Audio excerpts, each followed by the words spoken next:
Up and back.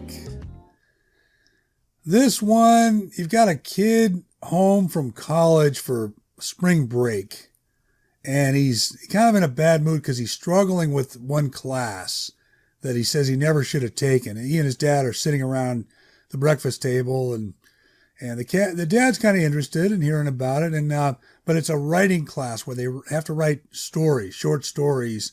The kid doesn't really have a feel for it, and he's describing his stories and what the assignments were. And the dad's, mildly interested at first, and then starts becoming more and more alarmed at some of these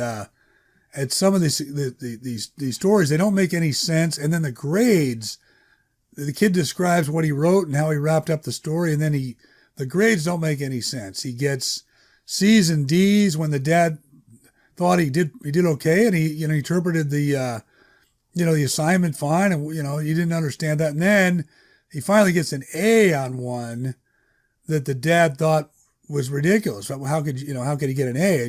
He didn't complete any kind of a story. There was no conclusion.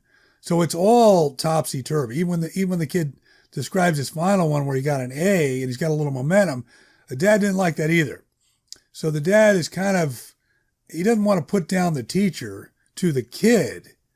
And so he keeps it quiet, but you can see this building up, and the dad's kind of a straightforward conservative guy. You can see this building up, and so finally the dad thanks him and says, "I'm going to go outside and do a little yard work. Thanks. Interesting hearing about your class." Meanwhile, you can just feel that smoke coming out of the dad's ears. So the next day he's in the car, or, when school's back in session, he's in the car and he's got the pedal to the metal, and he's driving it up there like a bat out of hell, 3 hours up to the college to speak to the teacher and get to the bottom of this thing. So that's basically, how the setup there. Up and back, college assignments. Dad tries to stay out of it, but can't kind of divorce himself, and has to kind of take the bull by the horns and see who this person is that's running the show up there. Okay. Up and back. Ken's dad, Arthur, finished chewing a spoonful of shredded wheat.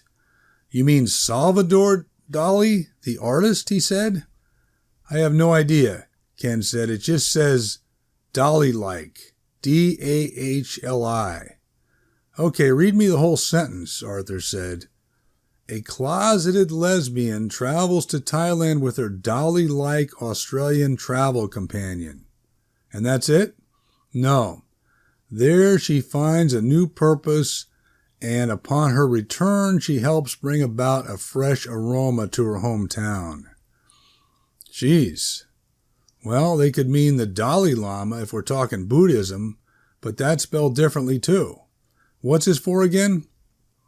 Ken was home for spring break, sitting there in his PJs. Creative writing 10. I never should have taken it. Arthur was thinking, this is insane, but he said, "Well, writing courses are fun. I took a couple at UCLA. What else they having you doing there?" "It's a lot of pressure," Ken said. "We have to write a short story a week. The whole class starts with the same topic." "That's fair enough," Arthur said. "How many so far?" 5. My biggest problem, I can never end them very good." "Now let's don't jump the gun. You're probably ending them fine." Arthur continued, "What were the topics?" "The first one," Ken said, "it was a convict hides out in an animal rescue place." "You're kidding," Arthur thought. "Well, okay. So how'd you work that?" "I had the guy be a dog trainer before he went to jail, so he gravitates toward that kind of situation." "Sounds pretty good. How do you escape, though?" "Not sure. I started with him already on the loose. It ends with him getting attacked and partially eaten by 3 pit bulls at the rescue place." Arthur said, "That's certainly one way to end it. What'd you get on that one?" She gave me a C. She said I got out of proportion dramatic, that it should have been more what was in his head. "I see. How about the second one? That was, let's see, the bag lady? No, that came after. It was someone thinks they're being cheated on, so they hide under a tarp in the car. Arthur considered it. An SUV or what? Ken said, yeah, even an SUV seems shaky. I put the husband in the trunk. Good, much better. What happens? So the wife, she goes local a couple times, nothing suspicious. But then on the weekend, she drives a straight shot to Palm Springs. It's hot, and my guy's afraid he's going to die in there. But the trunk, luckily, he's got one of those safety release things. He's able to get out when she stopped in traffic, but then he gets run over by a big rig. Wow, Arthur said. Both characters getting smoked so far. Or did the first story guy make it? No, he dies bad. Oh, fine. So what did she give you? Another C.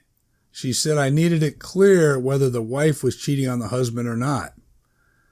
Arthur got up and refilled his coffee cup. You say the next one, he said, thinking, fuck this shit. There was a bag lady?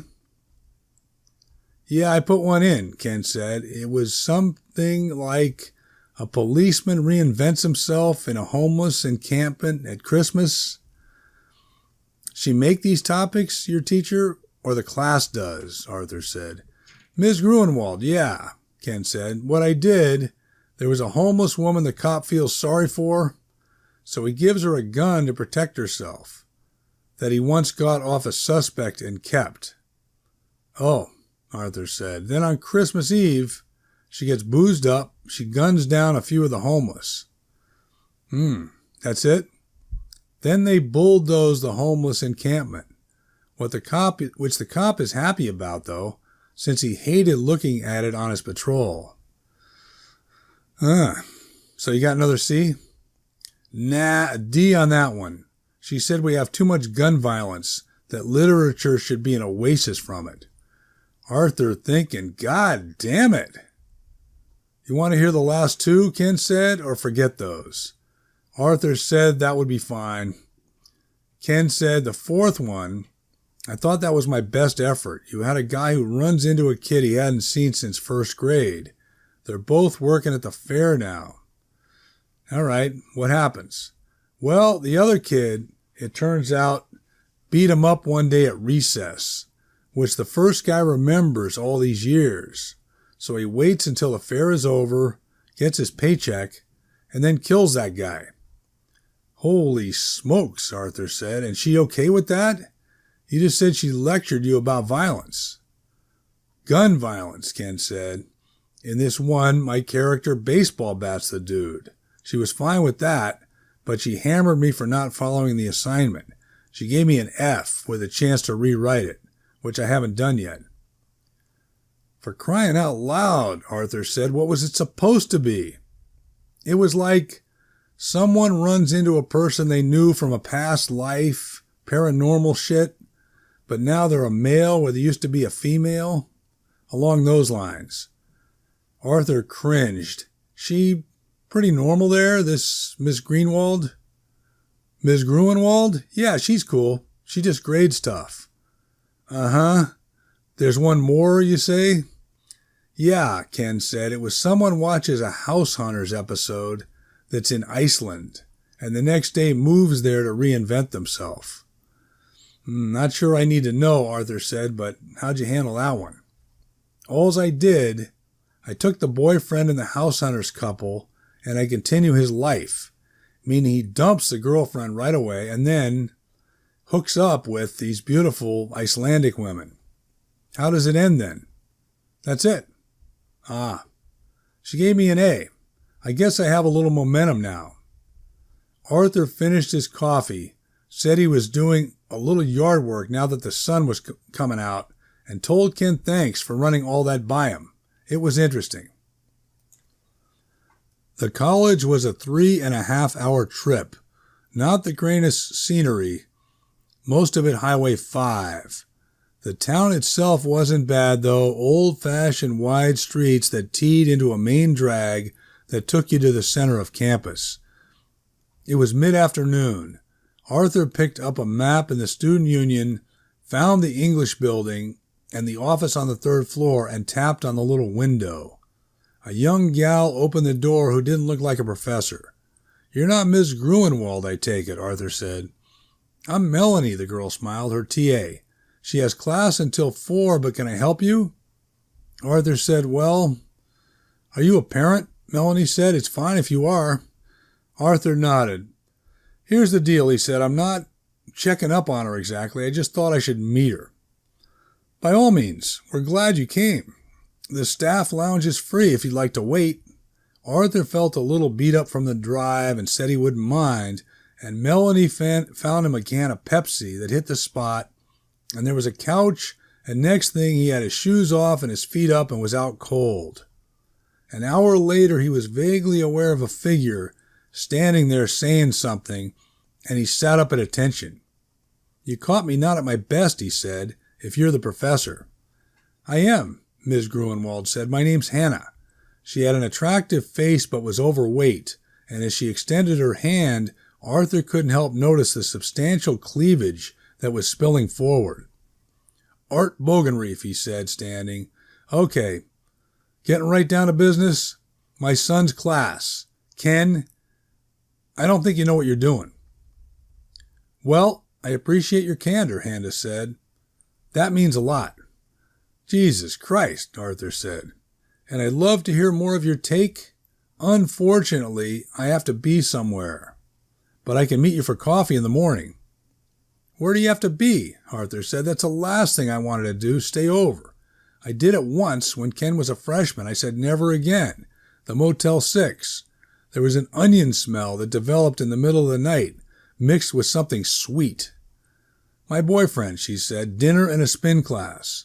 Have you tried any of our Airbnbs? I'm told they can be quite lovely and reasonable." Arthur thought about it and said fine, he'd meet her for coffee in the student food court at 9, and they said goodbye, and he got back in the car looking for a better motel. He wondered how you could accomplish anything in a spin class when you just ate. "That figures that you'd be 20 minutes late," Arthur said. "I apologize," Hannah said. "I had to answer an email." "Which isn't the worst thing," he said. "Gave me a chance to observe the student population. Lots of devices, not many books." "There aren't," she said. "So, we're not entirely pleased with the direction of the writing course." "Yeah, but shifting gears for a second. And please shut me down if I'm out of line." "Don't be silly.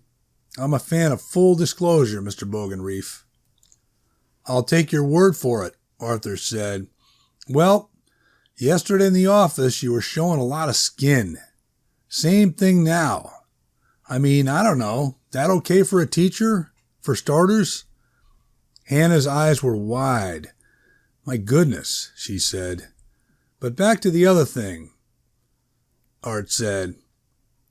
"Why not give them all B's if they at least turn in the story, regardless what you think they should or should not contain?" "And what email did you have to answer that was so important?" "You sound frustrated," she said. "How about let's not worry about me," Arthur said. "I'm guessing you endured another night at the Motel 6, she said, "which explains part of your anger." "Part? Did you at least spend time with your son?" "No, I don't want him knowing I'm here." "What do you mean, part?" "I mean," Hannah said, "you're fighting something." "And channeling it at you," Arthur said. "What a bunch of baloney." Hannah stood and pushed in her chair. "We're going to need to conclude, I'm afraid. Have you ever tried writing fiction?" "I have," Arthur said. "It's not that simple." "Exactly," Hannah said. "Before I go, is there anything else you don't like about me?"